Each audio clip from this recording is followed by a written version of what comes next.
சாண்டில்யன் அவர்களின் நிலமங்கை முன்னுரை. நிலமங்கை 100க்கு 100 சரித்திர ஆதாரங்களை உடைய கதை. பாண்டிய நாட்டு அரியணை சண்டையையும் மாலிகாப்பூரின் படையெடுப்பையும் இக்கதை அஸ்திவாரமாக கொண்டிருக்கிறது. குலசேகர பாண்டியன் தனது ஆசை நாயகியின் மகனான வீரபாண்டியனை இளவரசனாக நியமித்தான். பட்ட மகிழ்ச்சியின் புதல்வனான சுந்தர பாண்டியன் வெகுண்டு தந்தையை கொலை செய்கிறான். வீரபாண்டியன் வீரதவளப்பட்டினத்தில் பாண்டிய மன்னனாக முடிசூட்டிக் கொள்கிறான். அவனுக்கு சேரனான ரவிவர்மனின் உதவி கிடைக்கிறது. 1311வது ஆண்டின் ஆரம்பத்தில் ஹொய்சால மன்னன் உதவி கொண்டு மாலிகாப்பூர் பாண்டிய நாட்டு மீது படையெடுத்து வருகிறான். இந்த விவரங்கள் அனைத்தும் திரு நீலகண்ட சாஸ்திரியார் எழுதிய a history of South India என்ற நூலில் 220வது பக்கத்திலிருந்து 223வது பக்கங்கள் வரை காணப்படுகின்றன. அவரது foreign notices of South India என்ற நூலில் மாலிக் எல் இஸ்லாம் ஜமாலுதீன் ஆண்டுதோறும் 1400 அரபு புரவிகளை சப்ளை செய்து வந்தான் என்பதும் கூறப்படுகிறது. இதற்கான ஒப்பந்தமும் அவனுக்கு இருந்தது குறிப்பிடப்பட்டிருக்கிறது. இந்த சரித்திர நிகழ்ச்சிகளில் சிறிது கற்பனையையும் கலந்து எழுதியிருக்கிறார் ஆசிரியர். நிலமங்கை அத்தியாயம் 1. மரகத கடல் முகப்பு வீடு. நிலமகளை எங்கும் சுற்றி வளைத்து தழுவி கிடந்த நீல திரைக்கடலில் மரக்கலங்களுக்கு பயண வழிகள் பல இருந்தாலும் கிழக்கே நெல்லூரிலிருந்து மேற்கே கொல்லம் வரை பாரத தாயின் பாதங்களை அலசி நின்ற கடல் வழி மட்டும் மாப்பார் என்ற சிறப்பு பெயரால் உலக வணிகர்கள் பலராலும் அழைக்கப்பட்டு வந்ததற்கு முக்கிய காரணம் காயல்பட்டினத்தின் கடலோரம்தான் என்பதை நிர்ணயித்து கொண்ட இளைய பாண்டியன் மெல்ல மெல்ல மணலை முத்தமிட்டு கொண்டிருந்த மரகத நீரை மயக்கமுறும் கண்களுடன் நோக்கி, இங்கு மட்டும் கடல் நீர் ஏன் இத்தனை பச்சையாக இருக்கிறது? முத்து கிடைக்கும் இக்கடலில் இந்த பகுதியில் மட்டும் ஒருவேளை பச்சை கற்கள் அதிகமாக அடித்தளத்தில் கிடைக்குமோ என்று தன்னைத்தானே கேட்டுக்கொண்டான். இந்த கடல் நீரின் பசுமை நிறத்தை பிற்பகல் கதிரவனின் கிரணங்கள் மிக பளபளப்பாக செய்ததற்கும் இதன் அடித்தளத்தில் புதைந்துள்ள மரகத கற்களே காரணமாக இருக்க வேண்டும்.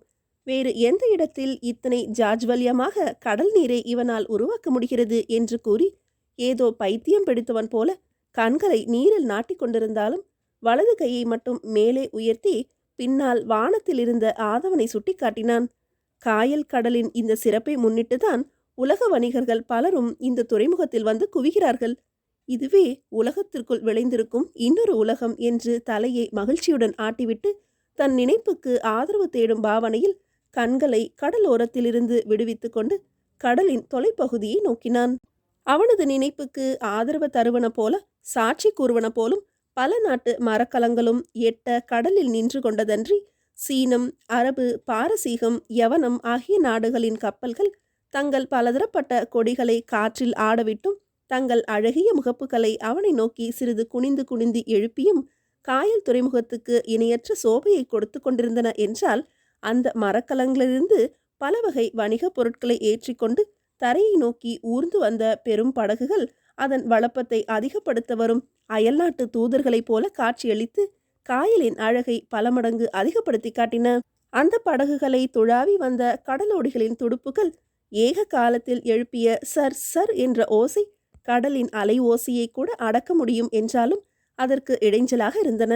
கடற்கரை மணலில் விற்பனைக்கு வந்து இறங்கி மடக்கப்பட்டிருந்த அரபு புரவிகளின் கனைப்பொலிகளும் அவற்றை கட்டி நிற்க வைக்க சுற்றும் முற்றும் ஓடிக்கொண்டிருந்த அராபிய வணிக அடிமைகளின் பெரும் கூச்சலும் ஹார்மோஸ், கிரீஸ், ஏடன் முதலிய இடங்களிலிருந்து வந்திருந்த மிக உயர்ந்த ஜாதி புரவிகளும் கதீப், ஹாசா, பெஹ்ரின், குல்ஹாது முதலிய இடங்களிலிருந்து வந்து குழுமி கிடந்த ருஸ்தத்தின் ருக்ஸ் பரம்பரையில் பிறந்து வளர்ந்த வெகுவேக புரவிகள் பலவும் காயலின் கடற்கரையில் அடங்கி நிற்காமல் அங்கும் இங்கும் ஓடத் தொடங்கியதால் ஏற்பட்ட பிரமிக்கத்தக்க காட்சியை திரும்பி பார்த்த இளைய பாண்டியன் சற்றே புன்முறுவல் கொண்டான்.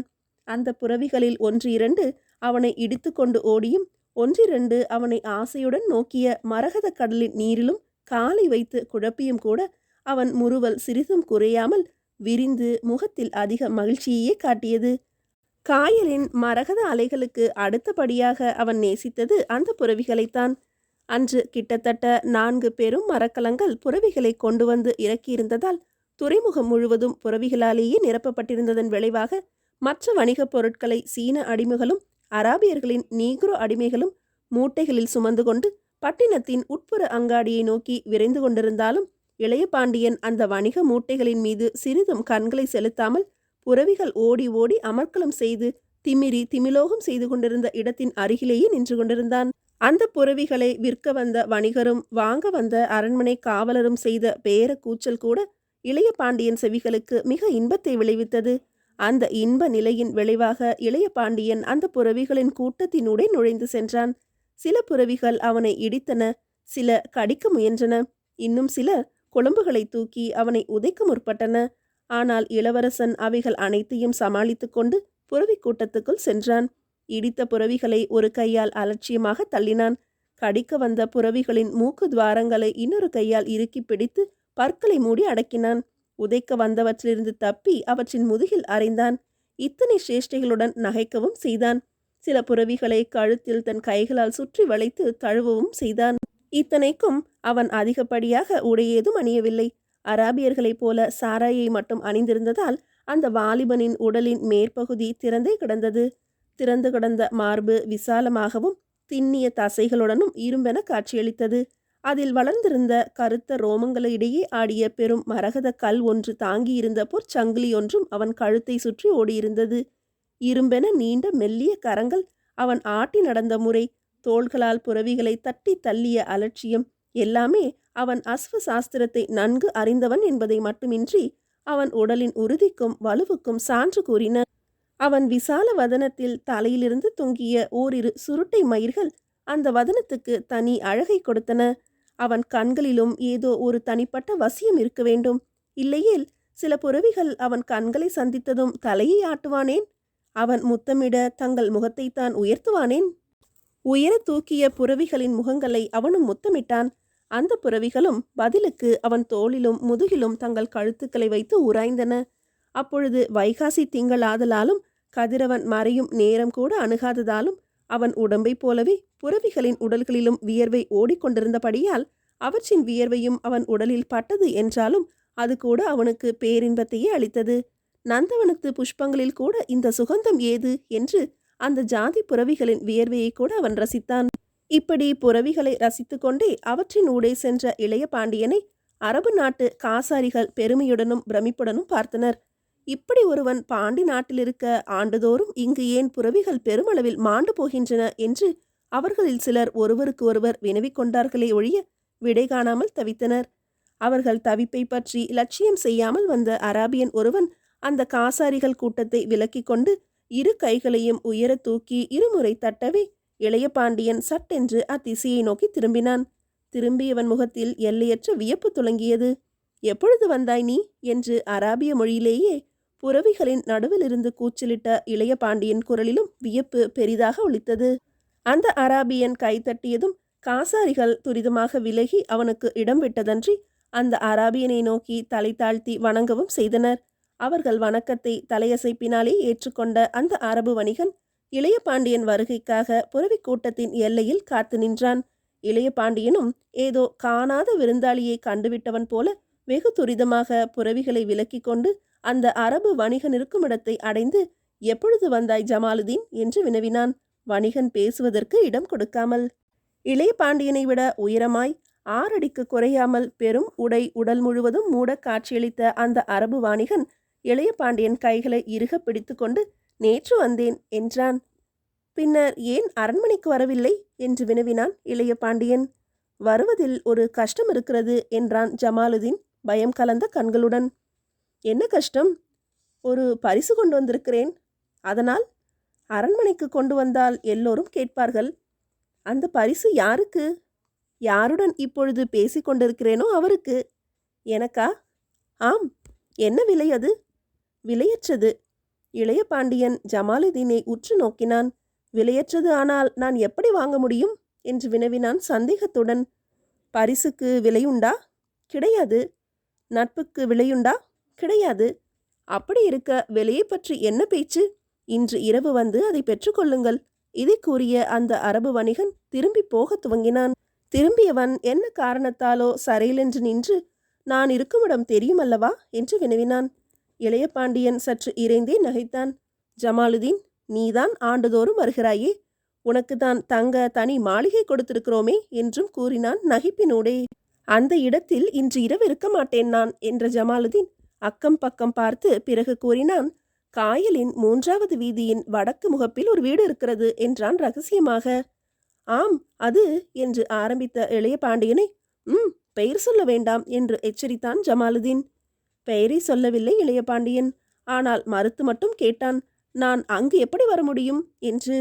ஏன், வந்தால் என்ன? ஜமாலுதீன் சற்று கோபத்துடன் வினவினான். அது பரத்தையின் வீடாயிற்றே என்றான் இளைய பாண்டியன். ஏதோ கேட்க முயன்று ஆனால் கேட்காமல் தலையை மட்டும் அசைத்துவிட்டு வாயை மூடிக்கொண்டான் ஜமாலுதீன். சிறிது யோசனைக்கு பிறகு, பாதகமில்லை, வாருங்கள், வருவதில் பயன் இருக்கிறது என்று சொல்லிவிட்டு அங்கிருந்து அகன்றான் வணிகனான ஜமாலுதீன். வணிகன் சொன்னதெல்லாம் விந்தையாக இருக்கவே மிகுந்த யோசனையுடன் காயலின் கடற்கரையிலிருந்து கிளம்பி தொலைவில் இருந்த தனது அரண்மனைக்கு சென்ற இளைய பாண்டியன் அன்று பொழுது போவதை எதிர்பார்த்து கொண்டிருந்தான். இரவு நெருங்கியதும் நீராடி சிறிது உணவும் அருந்தி இருள் நன்றாக முற்றியதும் அதே அராபிய சாராயில் குருவால் ஒன்றை மட்டும் சொருகிக் கொண்டு உடலை ஒரு போர்வையால் போர்த்தி கொண்டு அரண்மனை திட்டிவாசல் வழியாக கிளம்பி 3வது வீதியின் அந்த முகப்பு வீட்டை நெருங்கியதும் பலத்த சந்தேகம் இளைய பாண்டியனை பிடித்து கொள்ளவே அவன் சிறிது தாமதித்தான். வீட்டில் விளக்கு சிறிதும் இல்லாமல் கும்மிருட்டாக இருந்தது. அரவம் கூட ஏதுமின்றி பயங்கர அமைதியும் சூழ்ந்திருந்தது. எதற்கும் உள்ளே சென்று பார்க்க தீர்மானித்த இளைய பாண்டியன் கதவு திறந்தபடி கிடந்ததால் தங்கு தடையின்றி உள்ளே நுழைந்தான். முதல் கட்டை மெல்ல நடந்து தாண்டி மிகுந்த எச்சரிக்கையுடன் 2வது கட்டுக்கு வந்த அவன் அங்கிருந்த விபரீத நிலையைக் கண்டு மலைத்து பல வினாடிகள் அசையாமல் நின்றுவிட்டான். அங்கிருந்த பெரிய மரத்தூண் ஒன்றில் ஜமாலுதீன் கயிறுகளால் பிணைக்கப்பட்டிருந்தான். அவன் வாயிலும் துணி அடைக்கப்பட்டிருந்தது. அவன் காலடியில் கிடந்த ஒரு அராபிய அழகியின் முகத்திரை கிழிக்கப்பட்டிருந்தது. அவளும் கை கால்கள் பிணைக்கப்பட்டு தரையில் உருட்டப்பட்டிருந்தாள். அவள் ஆடையும் நிலை குலைந்து கிடந்தன. அந்த கோலத்தை கண்டு கோபத்தின் வசப்பட்ட இளைய பாண்டியன் தனது இடையிலிருந்து குருவாளை எடுத்து அந்த இருவரின் பிணைப்புகளையும் அறுத்து எரியும் எண்ணத்துடன் அவர்களை அணுகினான். அணுகாதே, அப்படியே நில் என்ற ஒரு குரல் இளைய பாண்டியன் கால்களை தேக்கியது. ஆனால் தலை திரும்பியது குரல் வந்த திசையை நோக்கி. குரலுக்கு உடையவன் கண்ணுக்கு தெரியவில்லை. அவனையும் பிடித்து கட்டுங்கள் என்ற ஒலி மட்டும் கூடத்தின் இருளடைந்த பகுதியிலிருந்து அதிகாரத்துடன் வெளிவந்தது. மீதியை அடுத்த அத்தியாயத்தில் காணலாம்.